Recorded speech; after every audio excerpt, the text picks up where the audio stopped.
Sari ego nizeye ko meze neza kandi tubandanye na partie igira kabiri ivuga ku ma strategy de setting, okay? Turiko turarabira hamwe ama strategy de settings ko dutuma robo mu isoko ya crypto ubwo tuyitumamwo ivyo duhinyanyura bigatuma turonka inyungu nyinshi. Nabwiye ko muri Royal Q hari amaparametrage menshi ntitwashobora kuyadekuvura yose ngo tuyaheze. Biza gusa kumenya aho abandi bageze nako bari kugeze kugira amafaranga bashobora kuronka nawe ushobore kuyaronka. Niko ndavuga nti rero iyo urakora trading ukwiye kuba uri umuntu uri pose udasamarira turiya na turiya. Ukiza kuba uri umuntu utumbereye imbere ufata akanya kwikonsantra ukiga isoko ivyo baguhaye kubikurikirana nawe ukagira n'andi ma recherche avec la crypto, avec le trading, avec yama strategy akwigisha gukora robo, gukora signale muri Royal Q, kuko ukora signale ukoresheje Royal Q hari ama strategy menshi cyane. Plus ugendera urarondera menshi, plus ugira ubumenyi bwinshi. Ama video turayatanga urayiga kandi ukabaza turagukurikirana tukuba hafi. Hari igihe tugikorera kuri signale baguhaye ugashaka kwikorera signale yiwe wironkeye kubera ubumenyi umaze kuronka, ukamenya mbega nohitamwo ifaranga irihe, nohitamwo ko niyihe, mbega nohiha amaparametrage yahe, nohisaba inyungu zingana gute, take profit call back ingana gute, buy in call back zingana gute, mbega nayikoreye muri margin call, menya first buy amount ni iyihe, menya margin call limit ndayihe, buy in call back ndayihe. Ufite icyo tuntu twose kubera iyo tumenya wabihaye akanya usanga nawe amaze kuyimenyera bikaba vyoroshe cyane. Okay? Ntihage yuko umu trader ateza kuba afise application ya Coin Market Cap. Murabona mwese Coin Market Cap ngaha idufasha kumenya ngene amafaranga yitwara ingene yifashe n'ubwizigo afise byose. Okay, ukaba ufise crypto profit calculator ukashaka kubona urugero ifaranga rishobora kuduga ko cyane rishobora kumanukako.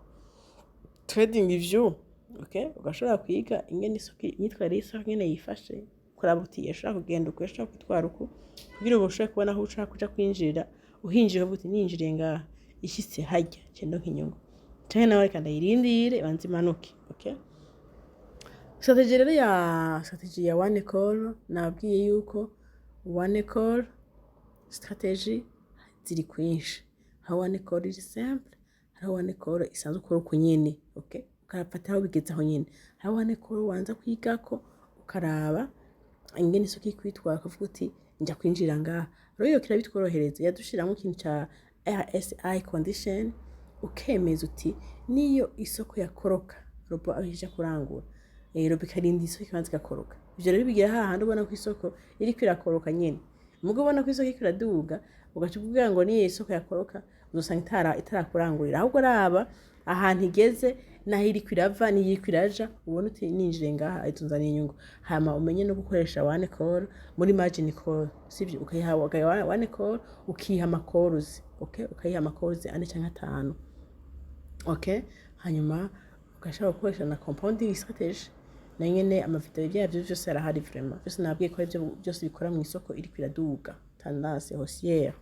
Hama nabwiye ko margin call tuyikoresha igihe isoko iriko iramanuka. Nabwiye ama periode y'isoko hariho bear market, hariho bull market, hariho sideway market, hariho na bull run.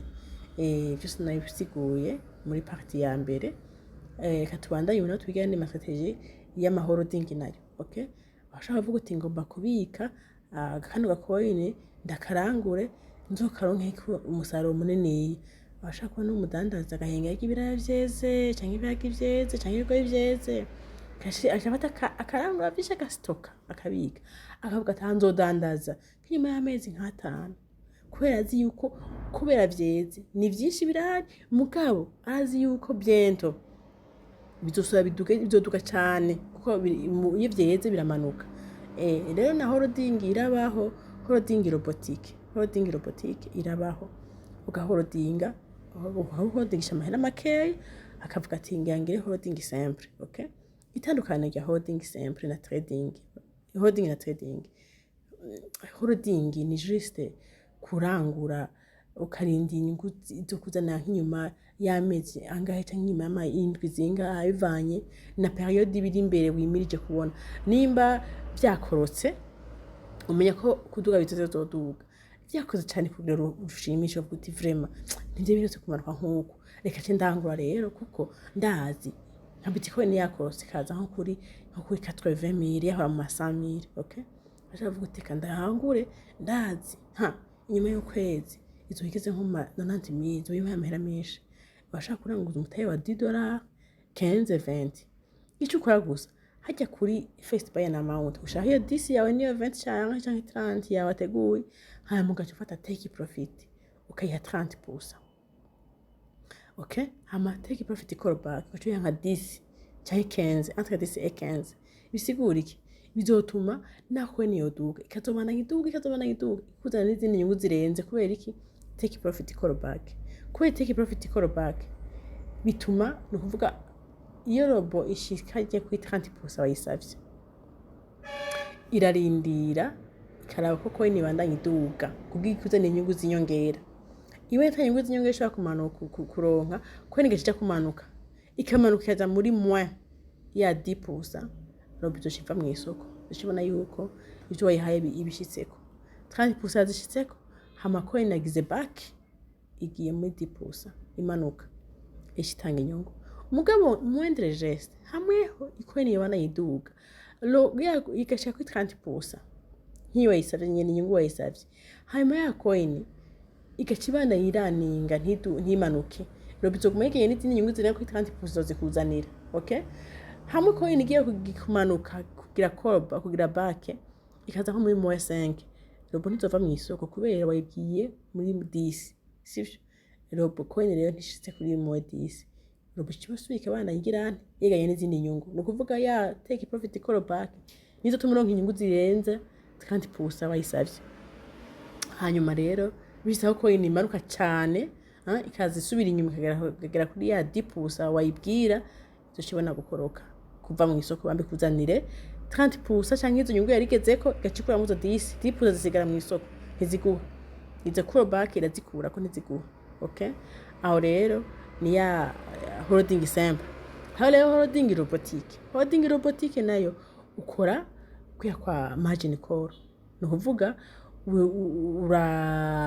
uragira ama position kuko mazi ko coin ushaka holding robotique simple canke ukakora robotique kwa margin call gusa itandukaniro ukakora kwa margin call nyine kuko ikora neza ico yindura take profit na take profit callback ugira binini kuko urumva bise muri holding ni ikintu urindiye kizokuzana inyungu muri periode y'amezi 2-3 bivaye n'ikintu kitezwe bull market canke bull run kuko yabaye bear market tezo kubana bull market habaye koroka iduga riraba ivyakotse reka cubirangura muri ubwo buryo biduze byo kuzana inyungu video ya holding robotique irahari muzosha mwiraba kuri YouTube okay ngiye ndiko ndabasigurira gusa ama strategy ngene akogwa hanyuma rero hariho indi huje profit na nyene ikora nka compounding strategy ikora muri sabibini mode na nyene ikora nka margin mugabo biko biraduga okay hari nini yitwa n'indi strategy rero yitwa smart strategy nayo rero iri robotique ni strategy robotique muri margin call uko urayikoresha nice kuri YouTube muzoyibona uko urayikoresha ni ibintu bike uhindura usanga byikoze biri automatique no kuvuga yoyo mugabo ntirenza incuro ndwi no kuvuga margin call iri ntoye yobaho isoko ikramanuka sibiza kuja munsi y'amakorondo gerageza ko imagine ko mu gihe ushobora kubona ko ushaka kuronka ama position ndwi omwe ko imagine ko ari imiti ushireho ndwi ndashaka kuyironka lafu mukorera muri one call iri muri margin okay uje kora isoko ikiraduga abahuje zarakora ubona ko ufise mutaye utashaka kuronka ama position ndwi omwe fuma basi urindi uzorakora igisoko ikiraduga ivyisoko ikiramanuka uvyihoze kugira winjira isoko mu mwanya wawe nyene bivanye no mutaye office okay rero smart strategy ikora nka margin call mugikora amakoro make urashobora no kumultiplier ukavuga uti ku nshuro ya mbere shobore inshuro ya kabiri ikimultiplier igire nka kabiri, ku nshuro ya gatatu kigira igwize na kabiri, ku nshuro ya kane igenda igwize na kabiri. Ni kuvuga nimba gize first buying amount nka 12, inshuro ya mbere kigira 24 ikikoresha amadolari 28 icyangura kabiri, okay? Hanyuma igashikoresha ya kabiri ikifata 24 fois 2 48 kizafata 24 ku nshuro imwe kuko wayibwiye kwirangura kabiri, okay? Time is equal to 2. Ni kuvuga rero iyo strategy ni kuvuga ukuntu ikoze mu ncamake ni margin call mugabo bikeya kandi gendera multiplier amafaranga ikoresha amafaranga ari menshi niba ibintu hoja munsi ya 5 siko yikoresha. Hanyuma kandi iyo isa nikoze nta bintu byinshi uhindura byinshi biba bikoze. Iri robotique ni smart strategy tandukaniye na manual create. Ni smart create strategy birabangabanganywe na ntajya uri kurakora ubona ngo manual create. Murazi ko manual create ni ibintu wewe nyene usetinga ni vyipangira byo ugenda uko, okay?